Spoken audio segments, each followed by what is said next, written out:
ഒരു ദിവസം യുവന്മാർ എൻ്റെ വീട്ടിലെത്തുമെന്ന് എനിക്ക് നേരത്തെ തന്നെ നിശ്ചയുണ്ടായിരുന്നു. അറിയോ, 4 ദിവസം കുടിയും തീറ്റും കൊടുത്ത് ആ മല്ലന്മാരെ ഞാൻ പോറ്റിയത്. എന്തായാലും പ്രയോജനപ്പെട്ടില്ല, അത് മതി. ഹലോ, ഇതാര് വക്കീലോ? കള്ളന്മാരെ കണ്ടില്ലേ? പ്രസംഗിക്കാൻ മാത്രമല്ല പ്രവർത്തിക്കാനും പ്രസിഡന്റിന് അറിയാമെന്ന് ഇപ്പൊ മനസ്സിലായോ? വളരെ മോശമായി പോയി. അതെന്താ അവരെ കൊല്ലാത്തല്ലോ? ഇവരെ ഈ രീതിയിൽ ശിക്ഷിച്ചത് വക്കീല് പറയണ എനിക്ക് മനസ്സിലാവില്ല. കണക്കിന് തല്ലിയില്ലേ? പിന്നെ പരസ്യമായിട്ട് ഇങ്ങനെ ഒരു പ്രഹസനം കൂടി ആവശ്യമുണ്ടായിരുന്നോ? കുറ്റം ചെയ്തവരെ ശിക്ഷിച്ചത് തെറ്റായി പോയി എന്നാണോ വക്കീല് പറയണത്? ശിക്ഷിക്കണം, പക്ഷെ ഇത് ക്രൂരമായി പോയി. ഇങ്ങനെ ഒരു ശിക്ഷ കൊണ്ട് ഇവർ ഈ നാട്ടിലെ ഏറ്റവും വലിയ കള്ളന്മാരാകാനേ സാധ്യതയുള്ളൂ. എന്താ അവർ ചെയ്ത കുറ്റം? നാടിനെ ഒറ്റിക്കൊടുക്കുന്ന ചാരപ്പണിയൊന്നുമല്ലല്ലോ. അത് ചെയ്തവരെ പോലും ഇത്തരത്തിൽ ശിക്ഷിച്ചിട്ടില്ല. പ്രായം കൊണ്ട് തോന്നുന്ന ചില തമാശകൾ. തൊഴിലില്ലാത്ത ഇവരുടെ ഈ അവസ്ഥയിലായിരുന്നു ഞാനെങ്കിൽ ഞാനും ഇതിലൊരുവനാകുമായിരുന്നു. നിങ്ങൾക്കും ഈ പ്രായമായിരുന്നെങ്കിൽ നിങ്ങളുമൊക്കെ ഇതിലൊരുവനാകുമായിരുന്നു. എന്താ ഇനിയും അവരെ പ്രദർശനത്തിന് വെക്കണോ? എന്തായാലും ഞാൻ അവരെ അഴിച്ചുവിടാൻ പോവുക.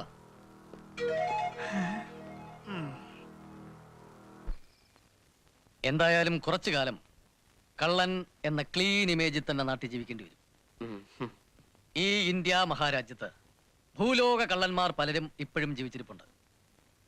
അവരാരും ആത്മഹത്യ ചെയ്തിട്ടില്ലല്ലോ, നാട് വിട്ട് ഓടിയിട്ടുമില്ലല്ലോ. പിന്നെന്തിനാ നിങ്ങൾ മാത്രം അത് ചെയ്യുന്നത്? നിങ്ങൾ ഇത്രയും കാലം പാടുപെട്ടുണ്ടാക്കിയെടുത്ത ചീത്തപ്പേര് ഇനി അങ്ങോട്ടുള്ള പ്രവൃത്തി കൊണ്ട് തിരുത്താൻ ശ്രമിക്കുക. എന്തെങ്കിലും ജോലി തരപ്പെട്ടെങ്കിൽ വൈറ്റ് കോളർ ജോബ് തന്നെ വേണമെന്ന് നിർബന്ധമൊന്നുമില്ല സാർ. പിന്നെ ഏത് കളർ കോളർ വേണം? എന്ത് കളറായാലും കുഴപ്പമില്ല സാർ. വയലറ്റ് ആയാലോ? ഇവിടത്തെ തൊഴിൽ ക്ഷാമത്തെ കുറിച്ച് നിങ്ങൾക്ക് എന്തറിയാം? 45 ലക്ഷത്തോളം അഭ്യസ്തവിദ്യരായ തൊഴിലന്വേഷികൾ ഇന്ന് ഈ കൊച്ചു കേരളത്തിലുണ്ട്. അതിനിടയിൽ എന്തെങ്കിലും ഒരു ജോലി തരപ്പെടുക എന്ന് വെച്ചാൽ അത് വലിയ ഭാഗ്യമാണ്. എന്ത് ജോലി ആയാലും കുഴപ്പമില്ല. ഈ കൂട്ടത്തില് എന്റെ പേര് PSC റാങ്ക് ലിസ്റ്റിലൊക്കെ ഉണ്ടേ. എങ്കിൽ ജോലി കിട്ടുമെന്ന പ്രതീക്ഷയെ വേണ്ട. അങ്ങനെയൊന്നും പറയരുത്. നമ്മുടെ ഈ ഗ്രാമത്തിൽ നിങ്ങൾക്ക് ജോലി തരാൻ പറ്റിയ ഒരാളേ ഉള്ളൂ, ഗോപാലൻ മുതലാളി. കണക്കും മറ്റും നോക്കാൻ 1-2 പേരെ വേണമെന്ന് എന്നോട് പറഞ്ഞിരുന്നു. പക്ഷേ നിങ്ങളുടെ കാര്യമായതുകൊണ്ട് മുതലാളിയുടെ നിലപാട് എന്തായിരിക്കുമെന്ന് എനിക്ക് പറയാൻ പറ്റില്ല.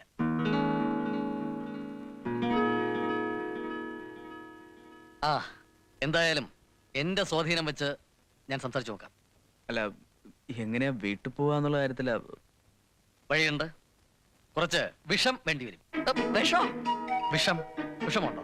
ടിക്-20, പരാമർ, പൊട്ടാസ്യം സൈനൈഡ്, ഇതൊക്കെയാണ് ഇന്ന് മരിക്കാൻ വിപണിയിൽ ലഭ്യമാകുന്ന പ്രധാനപ്പെട്ട വിഷങ്ങൾ. ഇതിലേതാണ് നിങ്ങളുടെ ബ്രാൻഡ്? ഇനിയിപ്പോ ഇതൊന്നും ഇഷ്ടമായില്ലെങ്കിൽ നൈട്രിക് ആസിഡോ സൾഫൂറിക് ആസിഡോ ആയാലും മതി. അതും ഇഷ്ടമായില്ലെങ്കിൽ ഒതളങ്ങ ആയാലും മതി. ഏത് വിഷമാണ് വേണ്ടതെന്ന് നിങ്ങൾ തന്നെ തീരുമാനിക്കുക.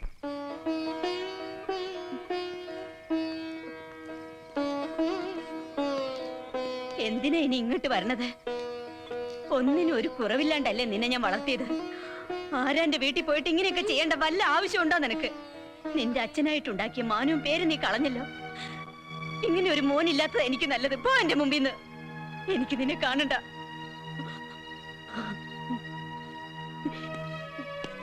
ടീച്ചർ, ഒരു മിനിറ്റ് ഒന്നിങ്ങ് വന്നേ. ഇപ്പൊ അവനെ വഴക്ക് പറയരുത്. ഇത് കണ്ടോ, മാരകമായ വിഷമായത്.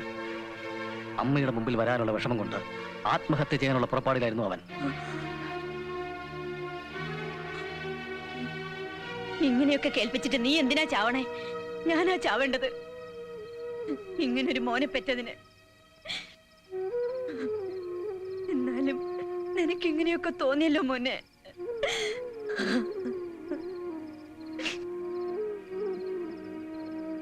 എന്റെ മോനിനെ ഇങ്ങനെയൊക്കെ കേൾപ്പിച്ച ശാസിക്കാനും കരയാനും ഈ അമ്മയുണ്ടാവില്ല. ഇങ്ങനെയൊക്കെ പറയാൻ മാത്രം ഇപ്പൊ എന്താ ഉണ്ടായത്? ആരുടെയും പണ്ടോ പണമൊന്നും ഞാൻ മോഷ്ടിച്ചിട്ടില്ലല്ലോ. അങ്ങനെ എന്തെങ്കിലും ചീത്തപ്പേരുണ്ടാകണമെങ്കിൽ എങ്ങനെ വേണമെങ്കിലും അമ്മ എന്നെ ശിക്ഷിച്ചോളൂ. എനിക്കറിയാം ഒരു കോടതിയിലും കിട്ടാത്ത മാപ്പ് ഈ കോടതിയിൽ കിട്ടുമെന്ന്. അതാണ് അമ്മ. എന്തായാലും എന്റെ ദൗത്യം കഴിഞ്ഞു. ഇനി ഞാൻ പോവാ. പിന്നൊരു കാര്യം, ആത്മഹത്യാ പ്രവണതയുള്ളവനാണ് മുരളി. ഒരിക്കലും അവന്റെ മനസ്സ് വിഷമിപ്പിക്കരുത്. ഇനി എന്നെ ശല്യപ്പെടുത്തരുത്. ഈശ്വര കുമ്പിടുന്നേൻ. പിടിച്ചു കൊടുക്കുന്ന ആളുടെ തലയിലോട്ട് തന്നെ ലഗേജ് വെക്കുന്ന കാലമായത്. കഷ്ടം. എന്തായാലും എന്റെ നിരപരാധിത്വം കാലം തെളിയിച്ചു. ആ ആ വത്സലക്കുട്ടി കൂടി എന്നെ സംശയിക്കുന്നു അറിഞ്ഞപ്പോ എനിക്ക് വല്ലാതെ ഫീൽ ചെയ്തു. ആഹാ. വലിയ ഫീലിങ്സ് ഒന്നും താങ്ങാനുള്ള കരുത്ത് എന്റെ ഈ ബോഡിക്കില്ല. സോറി, മനസ്സിനില്ല. സത്യം അറിഞ്ഞപ്പോ ഇവൾക്കും വിഷമം തോന്നി. കവലയിലെ കാര്യം കേട്ടപ്പോ ഇവിടെ ഇരുന്ന് തല തല്ലി കരയുകയായിരുന്നു. എത്ര ദുഷ്ടനായാലും സ്വന്തം ആങ്ങളല്ലേ. അതല്ലെന്നേ, എന്റെ വിശാല കക്ഷേട്ടനെ ഞാൻ സംശയിച്ചു പോയല്ലോ എന്ന് പറഞ്ഞായിരുന്നു അവളുടെ നിലവിളി.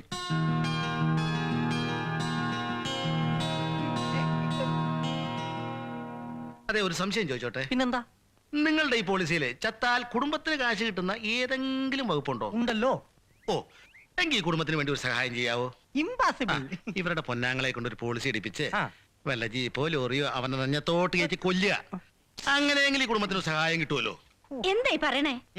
അതേടി, തറച്ചാണ്ടി അച്ചു എന്നാരുടെ അളിയൻ ഒരു കോഴിക്കള്ളനാണെന്ന് അറിഞ്ഞപ്പോ എന്റെ ഉള്ളന്തസ്സും പോയി. ഒന്ന് നിർത്തുന്നുണ്ടോ? അവനെങ്ങനെ ഇപ്പൊ ഒന്ന് കേറിയ പിന്നെ അത് മതി ബഹളത്തിന്. പിന്നെ എന്നെ മൂക്കിലോട്ട് വലിച്ചേറ്റും. ഞാൻ അങ്ങോട്ട് ഇറങ്ങുവാ. അതാ നല്ലത്. എനിക്കൊരു ക്യാൻവാസ് പോളിഷ് ചെയ്യാനുണ്ട്. സോറി, പോളിസി ക്യാൻവാസ് ചെയ്യാനുണ്ട്. വരട്ടെ. ഓട്ടേ. ആ, പോട്ടെ. വളരെ ബുദ്ധിമുട്ടിയാണ് ഗോപാലൻ മുതലാളിയെ കൊണ്ട് ഞാൻ സമ്മതിപ്പിച്ചത്. പക്ഷേ പ്രായമായ ഒരു പെൺകുട്ടിയുള്ള വീട്ടിൽ കള്ളന്മാരും കാമുകന്മാരുമായ യുവാക്കളെ ജോലിക്ക് നിർത്തുന്നതിൽ എനിക്ക് പ്രശ്നമുണ്ട്. ഗോപാല മുതലാളിയുടെ വീട്ടിലാണെങ്കിൽ മുരളി ജോലിക്ക് വരില്ല. അപ്പോ പ്രശ്നം കുറച്ചു കുറയും.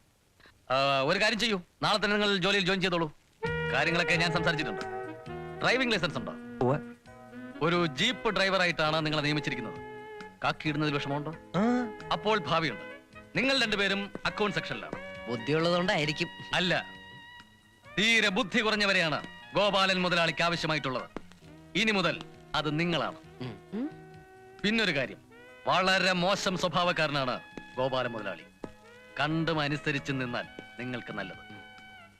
എനിക്ക് ചീത്തപ്പേരൊന്നും ഉണ്ടാക്കരുത് എന്ന് വെച്ച് ഗമയ്ക്കൊന്നും കുറയ്ക്കണ്ട.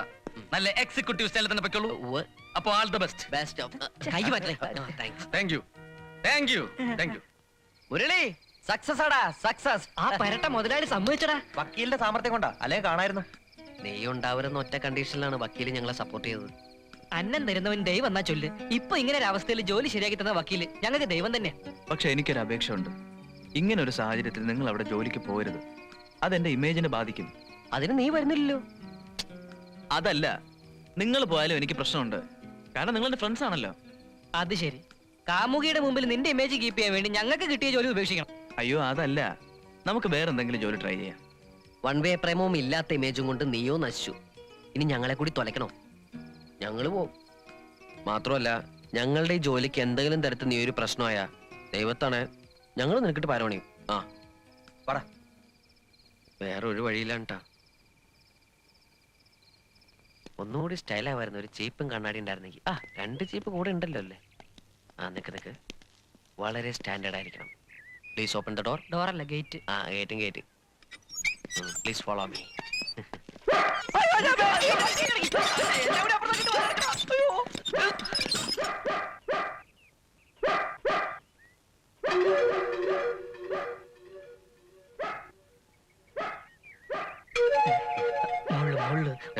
ടെറസിന്റെ മുകളിലോ. ഇത് മൂത്തതാ, ഇതേളേത്? ഏട്ടോ ഏട്ടാ, പട്ടി കടിക്കോ? ഒരയ്ക്കുന്നോണ്ട് ചോദിച്ചതാ. ഇങ്ങനെ പോരെ, പട്ടി കടിക്കൂല. കടിക്കില്ലേ പിന്നെ എന്തിനാ വളർത്തുന്നേ? പട്ടാ പകല് കുറുക്കന്മാര് ഈ വേഷത്തിൽ വന്ന പിന്നെ ഏത് പട്ടിയാ കൊരക്കാതിരിക്ക? കൊരക്കാതെ പട്ടി ഇവരാ പണിയൊക്കെ നിർത്തി. ഹലോ, പട്ടിക്ക് വരെ ഇഷ്ടമില്ലാണ്ടായി. മുതലാളി കടിക്കൂല, കൊര മാത്രമേ ഉള്ളൂ. കവലെ പിടിച്ച് കെട്ടിയിട്ടപ്പോ കാണാൻ കഴിഞ്ഞില്ല. നല്ല രസമായിരുന്നു ഇവിടുത്തെ സന്ധ്യക്കുഞ്ഞ് പറഞ്ഞു. ഈ ചെറുപ്പക്കാരൊക്കെ കവലെ കെട്ടിയിട്ടില്ലെങ്കിൽ പിന്നെ എന്തിനു കൊള്ളാം? മനസ്സിലായി. എന്റെ വക്കീൽ എല്ലാ കാര്യങ്ങളും പറഞ്ഞിരുന്നു. മോളുടെ അച്ഛൻ മില്ലി പോയതാ, ഇപ്പൊ വരും. ഇങ്ങോട്ട് കയറി ഇരുന്നോളൂ. ഇടാൻ പെട്ടേനേക്കാളും പാടാണ് ഊരാൻ. വേണ്ട.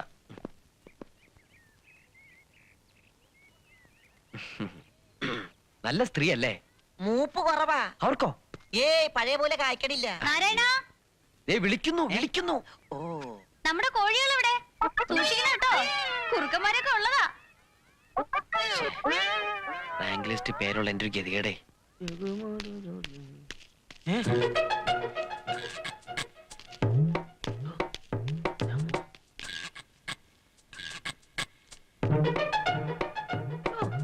എന്റെ പറശ്ശിനിക്കട മുത്തപ്പ, കാലത്തെ റെയ്ഡ് പാർട്ടികളോ? ഇൻകം ടാക്സും സെയിൽ ടാക്സും എല്ലാ പണ്ടാരങ്ങളും ഉണ്ടെന്നാ തോന്നണേ. പ്രഷറും ഷുഗറും പൈൽസും ഒക്കെ ഒരുമിച്ച് വന്ന പോലെ.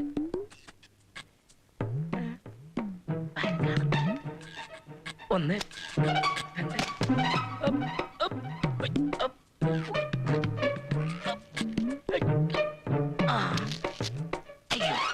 അയ്യോ, അയ്യ, വരുന്നത് കണ്ട പെണ്ണ് കാണാൻ വന്നാല്.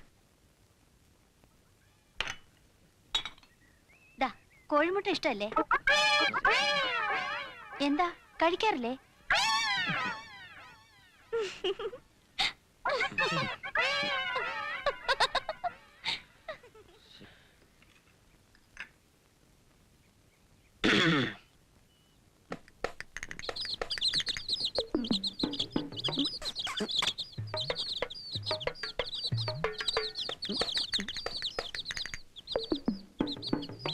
ഇമേജ് കംപ്ലീറ്റ് പോയി. ഇനി ഇവിടെ കോട്ടും സൂട്ടും ഇട്ടിട്ടൊന്നും ഒരു കാര്യമില്ല. എന്താടാ നോക്കുന്നത്? വേണമെങ്കിൽ എടുത്ത് കഴിക്ക്. എടാ ഇത് കംപ്ലീറ്റ് കോഴിക്കുഞ്ഞുങ്ങളായിട്ട് എനിക്ക് തോന്നണത്. മണ്ണാങ്കട്ട വേണേ തിന്നടാ. അല്ല, ഇതെവിടുന്ന് ഈ വഴി? നമ്മള് പരിപാടിയിലാവൂടി എല്ലാം ഒളിപ്പിച്ചോ? എന്തോന്ന് ഒളിപ്പിക്കാൻ? എടി മൂദേവി, പണ്ടവും പണവും ഒക്കെ പത്തായത്ത് വെക്കേ. പുറത്തിരിക്കുന്ന ആരാന്നറിയാവോ? അയ്യോ പാവങ്ങളാ. കോഴികളെ അല്ലാതെ പണ്ടവും പണവും അവര് മോഷ്ടിക്കില്ല. കോഴികളോ? മനസ്സിലായില്ലേ നിങ്ങക്ക്? ഇന്നലെ വക്കീല് പറഞ്ഞ പിള്ളേരാണത്. പിടി പിടി പിടി പിടി.